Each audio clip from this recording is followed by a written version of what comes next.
Hey, hey, hey. Selamat bergabung kembali di channel BB69. Sobat BB69, apa kabar kalian semua nih?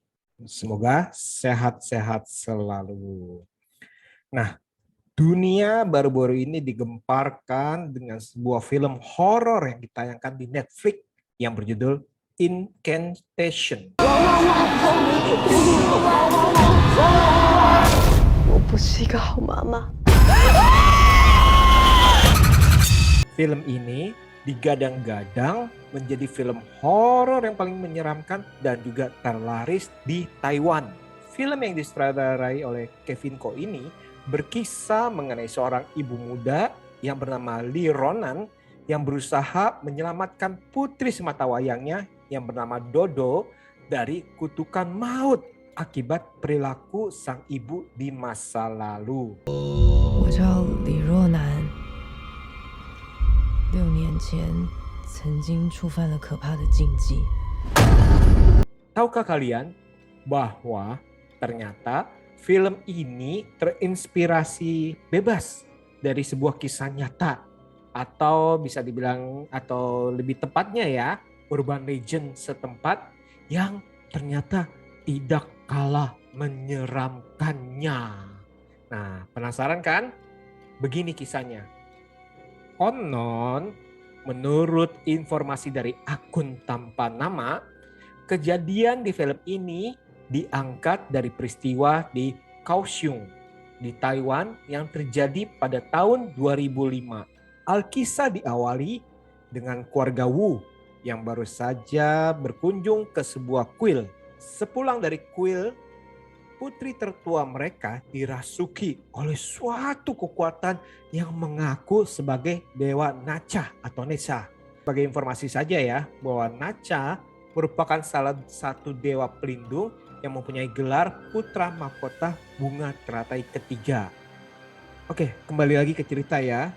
Setelah kejadian kerasukan tersebut, anak tertua tersebut merasa dihantui dan diganggu terus-menerus yang menyebabkan dia ini tidak bisa tidur selama berhari-hari. Tidak hanya merasa terganggu saja, namun ternyata dia juga melakukan hal-hal yang menyakiti dirinya sendiri. Hal ini tentunya membuat anggota keluarga lainnya menjadi sangat khawatir. Lalu membawa dirinya kembali ke kuil yang mereka datangi sebelumnya. Maka ritual pengusiran pun dilakukan dan mereka diberikan sebuah patung untuk diletakkan di dalam rumah mereka supaya menolak bala yang ada. Namun ternyata bukan ketenangan yang mereka dapatkan.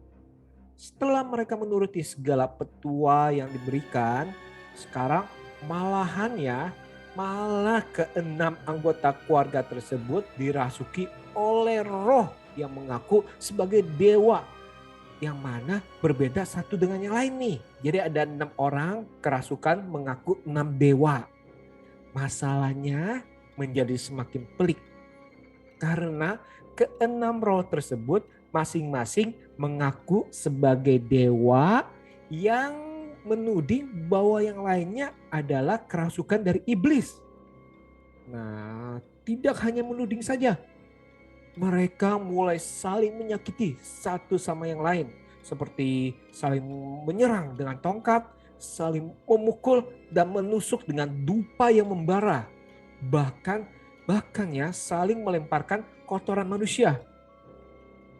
Nah, selama berhari-hari hal ini terjadi terus-menerus di mana mereka saling menyakiti satu dengan yang lain. Selama berhari-hari pun mereka tidak minum ataupun makan yang layak. Karena bila mereka lapar, mereka akan makan kotoran mereka sendiri. Dan bila mereka haus, mereka akan minum air seni mereka sendiri nih. Yang mereka yakini ini sebagai penangkal yang akan mengusir roh-roh jahat tersebut. Sampai suatu saat sang anak tertua sudah tidak bernafas lagi. Namun kelima anggota keluarga lainnya menganggap bahwa roh jahatlah yang mati dan roh sang putri tertua akan segera kembali suatu saat. Hal ini dibiarkan selama berhari-hari sampai bau busuk tercium oleh para tetangga yang akhirnya melaporkan kepada pihak berwajib.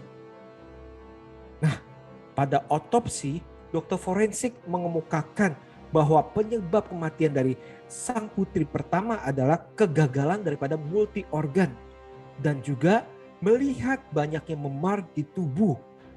Maka menyimpulkan bahwa adanya kekerasan demi kekerasan yang dilakukan pada sang putri tersebut. Kelima anggota keluarga lainnya ini diperiksa oleh yang berwajib, namun bersikukuh bahwa sang putri ini dirasuki oleh roh jahat. Nah, pada pemeriksaan psikiater, konon kelima anggota keluarganya dinyatakan normal, tidak ada kelainan sama sekali. Sampai sekarang ternyata perihal kejadian di atas memang masih simpang siur nih, di mana banyak versi dengan istilahnya inti kemiripan yang sama beredar. Pihak otoritas ataupun publik tidak ada satupun yang mengkonfirmasi apakah cerita tersebut benar atau tidaknya. Hal ini pada akhirnya menjadi sebuah urban legend yang cukup menakutkan bagi orang setempat, bahkan bagi orang lain yang mendengarnya. Demikian sepenggal kisah yang diambil dari sumber yang anonim. Kalian boleh percaya atau tidak. Untuk filmnya sendiri ternyata sangat bisa bilang itu cukup berbeda dari cerita yang di atas.